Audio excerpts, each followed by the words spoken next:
Hi, I'm Joan Newcomb, and today's morning musings is Misery Hates Happiness. I'm doing a series of daily morning musings, and I'm using posts from my blog, Adventures in Density and Effort, as inspiration.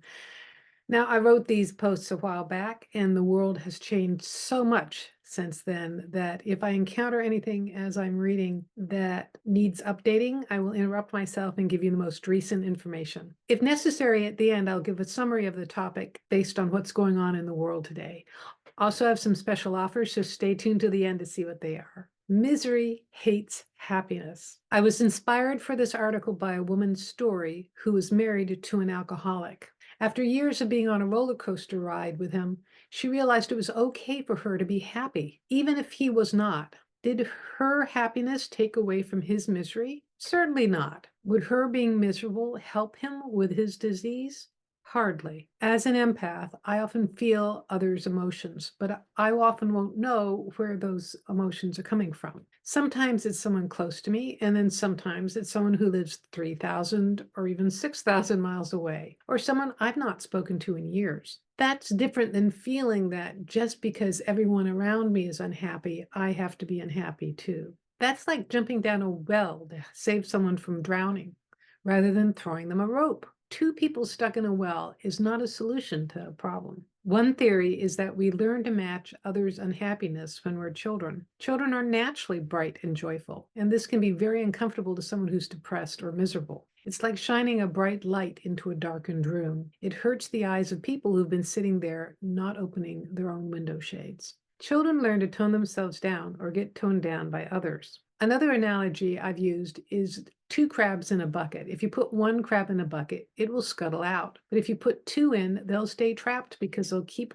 pulling each other down. It's our natural state to be happy. When we're most aligned with our inner being, our expanded self, our self as consciousness, we're ecstatic and in love with life. You can't help others by matching their level of pain and suffering. You can, however, send out a ripple effect into the world by radiating your own light. In certain circumstances, you have to detach from others' behaviors and actions, even though you love them. If they're alcoholic or otherwise ill and addicted, it's the only way to step back from their insanity and focus on your own life. They have to have the consequences of their own actions, and it often has to get worse before it gets better. If you're there making it seem okay or legitimate, or validating their distorted version of reality as the truth, it prolongs their getting well and makes you insane in the process. Sometimes the miserable character in your storyline is your child. How do you detach from them? Wouldn't it be cruel to be happy when your child is having a horrible time? The first thing to realize is your child, whatever age, is actually an infinite being, as are you. They auditioned for the part. They actually wrote the script and chose all the details of the plot. The more capable a being, the more challenging a story they will write. Because from an infinite actor's point of view, it's much more enjoyable to have a really juicy Oscar-winning role. If you sympathize with them, you're invalidating their capability. If they're able to manifest their problem, they have the inner resources to manifest a solution. Standing in your own happiness, you can be strong for them and hold the space for them to resolve their problems. When you step into the realm of awareness that you are a consciousness, creating all of this down to the smallest detail, then your outer circumstances transform. At first, it'll seem like everyone is miserable and mad at you for being joyful in life. But as you stand in your joyfulness, the external climate changes. Miserable people may write themselves out of your storyline in very creative ways. Or you'll wake up one morning and they'll all have changed personalities, which is like the second season of Bewitched, where they cast a different actor to play Darren, and nobody said a thing, and everyone just continued with the sitcom as if nothing had happened. When your vibration changes, your world will reflect it. One way to get started with this is to notice, whose problem is it? If it's someone else's problem, let them worry about it. If it's your problem, you can be happy even when your circumstances are miserable. Realize that your inner being, expanded self, your self as consciousness, is really chortling with glee as you plan the outfit you'll be wearing to the cosmic Oscars. When you shift your perspective, even the most challenging problems become manageable. There are many examples of how to do this. Byron Katie's The Work can drill holes in your clouded thinking to let the sunlight of your inner wisdom shine through. Chris Carr is an inspiration of living with incurable cancer. The list goes on and on. So your navigational suggestion for this week is to steer yourself in the direction of happiness and joy. One step at a time, one moment at a time, one day at a time.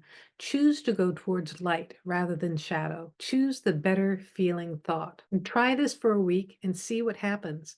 And leave a comment below and let me know, because I love to read your comments. So I have to say that there isn't really anything that I would update from this. It's all even more necessary because there's so much dichotomy in the world today, so much polarization. There are people who are really, really super miserable, wanting to drag everybody into the same quicksand with them. And what I see actually going on is that there is continuously an evolution of consciousness. We are all experiencing more light in our life. We are all more able to embody ourselves as consciousness. There are those of us, and if you're listening to this, you're one of them, are part of that evolution and embodying more light. You're more likely than not a person who is the light bringer in your life or with people in the world.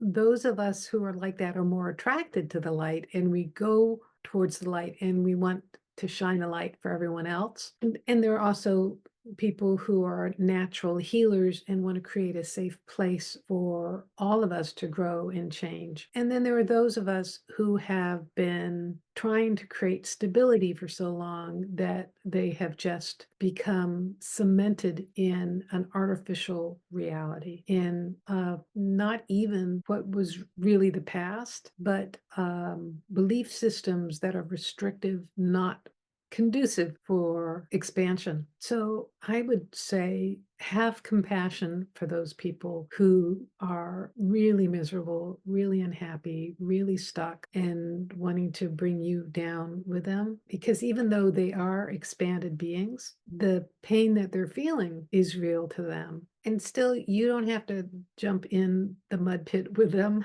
If anything, you can hold the space peripherally. And that was another thing I was going to say, because my children are adults now. When I was writing this, I think the youngest was going to college. And so it becomes a matter of being on the periphery as they create their own lives. The way I look at it is that I was the manufacturer of their vehicle in life. So I manufactured their car. I give them some rudimentary driving lessons. It's up to them as consciousness to navigate their way through life. They're very capable beings.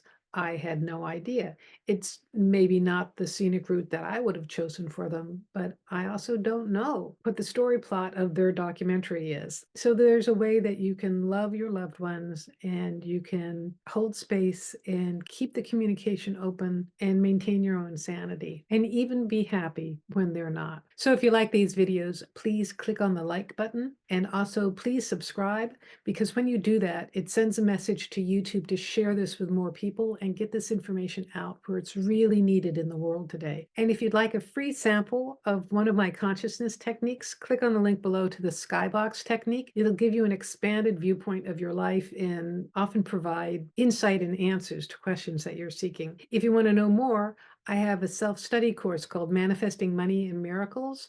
You can click on the link below. There are two options. You can get an audio version or you can get a video version, and you'll learn by changing your inner vibration, you'll completely change your external reality. And if you want to learn more, go to my website, joan-newcomb.com. I do individual sessions where I take a look at the essence of who you are. So I'm looking at you as consciousness and what you're creating in your life. And then I can answer any questions that you might have. And it's recorded just for you. And if you want to learn how to do this for yourself, Manifesting Money and Miracles is a great preparation for working with me one-on-one in coaching. And I have a coaching special on right now where I do individual sessions with you, and I give you specially selected consciousness techniques so that you can transform your life. So go to my website, joan-newcomb.com, and I'll see you tomorrow in another Morning Musings.